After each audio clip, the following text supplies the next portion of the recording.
Қайырлы түн баршаңызға. Біз түнде суши пицца жегіміз келіп, өзіміздің ең сүйікті сушимыз Go Sushi'ға тапсырыс бердік. Бүгін біз сет таңдаған жоқпыз, өзіміз арнайы осындай керек заттарымызды жазып тапсырыс берген болатынбыз. Үй күшті, прям бәрін ыстық күйде жеткізіп берді. Цезарьдың запеченный түрі, сушидің сосын неше түрлі түрлерін жеп жүрміз ғой, бірақ дәл осы тако с курицей заказ берді, қандай екен дәмі деп, және осындай суши бургер бар екен, тоже дәмін көргіміз келіп тапсырыс.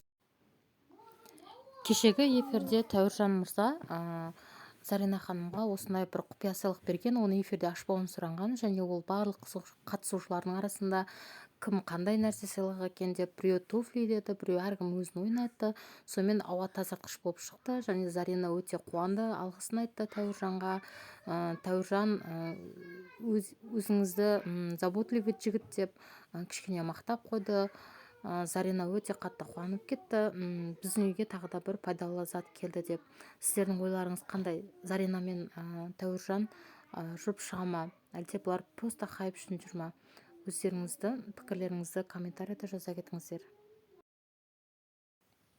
Және де кешегі эфирде Зарина ханымның қолдаушылары күнделікті историясын инстаграмнан бақылап отыратын, өздерінің аты жөнін жазып, кішкене фрукты нарезка жіберіпті. Өте сыйлық алғанды өте қатты жақсы көреді Зарина. Өзінің алғысын айтып, бір қуанып қалды.